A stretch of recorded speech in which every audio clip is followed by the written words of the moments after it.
nós estamos aqui mais uma vez nessa nossa sequência de estudos africanos para falar sobre uma personagem bastante curiosa.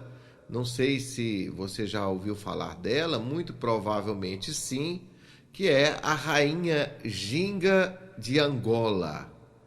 E mais ou menos assim como aconteceu com Zumbi, líder do Quilombo dos Palmares, cuja vida se mistura com as narrativas mitológicas, com a Rainha Ginga também não é diferente. Ela foi uma dessas bravas mulheres, tipo Dona Beija, Joaquina do Pompéu, Maria Tangará, Chica da Silva, que enfrentou o Império, né? O Império Português, lá nos idos de 1600, para salvar o seu povo e salvar o seu reino de Angola, do domínio português.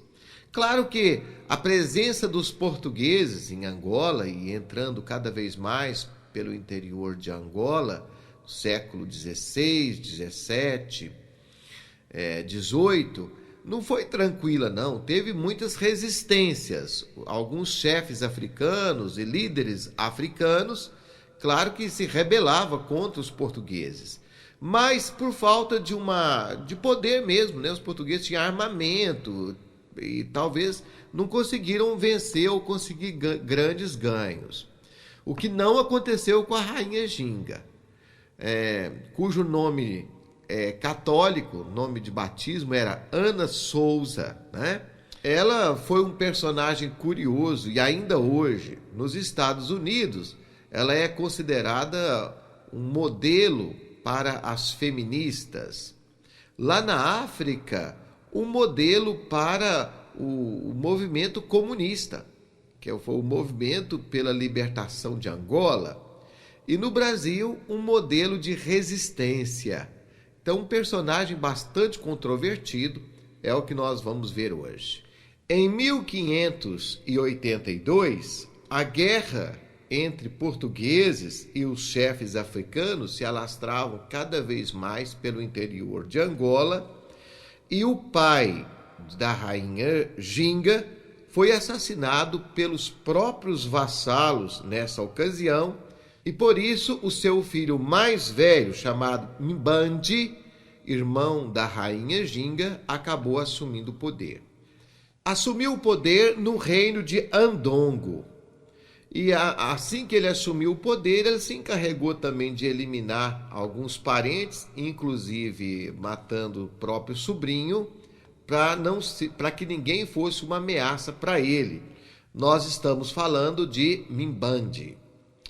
O nome da rainha, que nós chamamos Ana Souza, Rainha Ginga, era Zinga Mbandi Ngola Quiluange.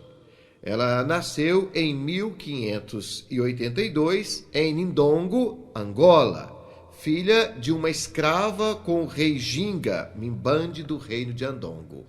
Em 1617, a tensão entre o governo português e o reino de Andongo cresceu e, com a presença do novo governador colonial português, Luís Mendes de Vasconcelos, o irmão da Rainha Ginga acabou se recuando numa ilha no rio Uanza.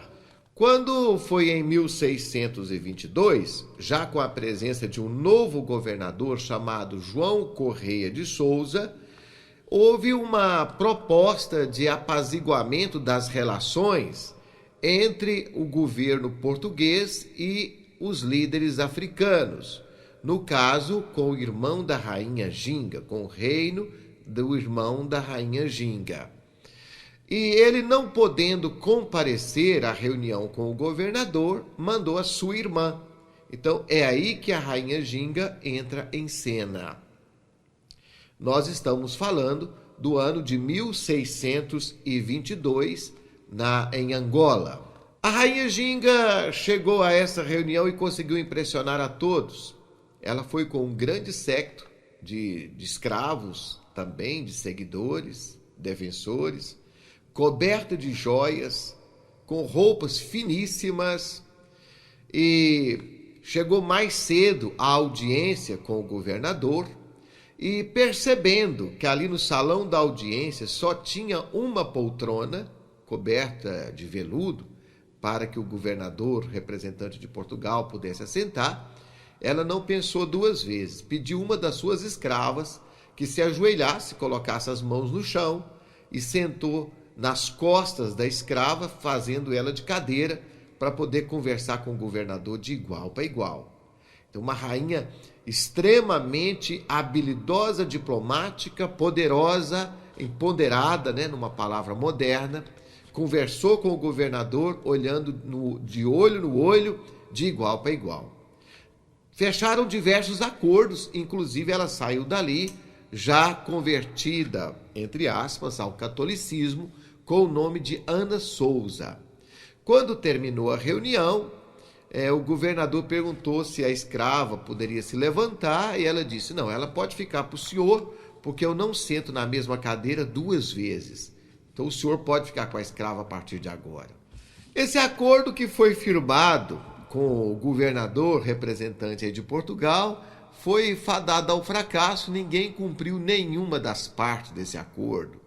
A rainha Ginga retornou à sua fé antiga e ao longo de 15 anos, aí o seu irmão, que era rei, desapareceu, ela acabou assumindo o poder e durante mais de 15 anos ela reinou quase de forma absoluta naquela região.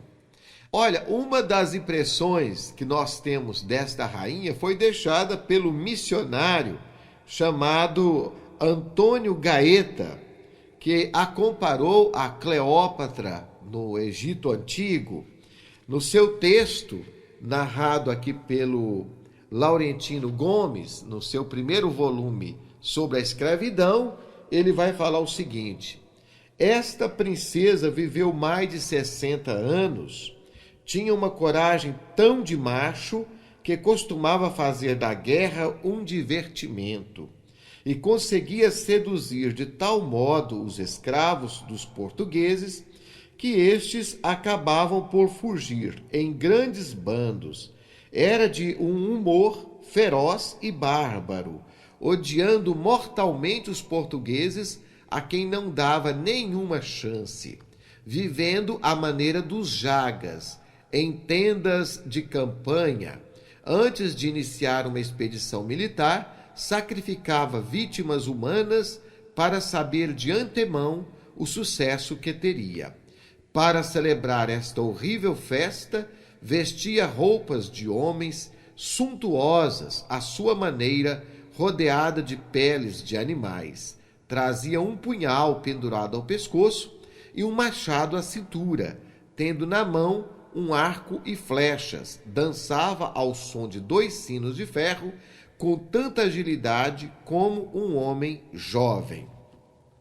Então aqui nós temos um pouquinho do retrato da rainha Ginga.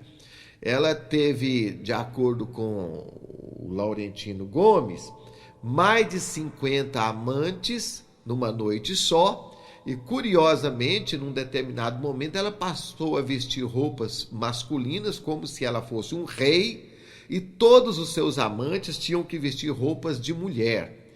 Ao que parece também, isso aí era um pouco o hábito dos guerreiros temidos, chamados jagas, que eram guerreiros muito temidos. Inclusive, no quilombo de Palmares, aqui no Brasil, há lendas que não seriam esses guerreiros jagas que vieram do interior de Angola, que ajudaram nas estratégias militares para poder defender o quilombo de Palmares durante tanto tempo. A rainha Ginga tinha o hábito de cobrir-se de joias, mas sempre andava descalça e com uma coroa na cabeça. Gostava de fumar, gostava de jogar, e quando ela ganhava, ela sempre doava os prêmios que ela ganhava para aqueles que mais precisavam.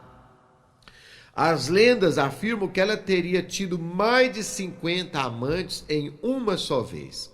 Ao final da sua vida, ela fez amizade com os padres capuchinhos, retornou à fé católica, chegou a escrever uma carta para o Papa Alexandre VIII, em 1657, falando das atividades pastorais no seu território.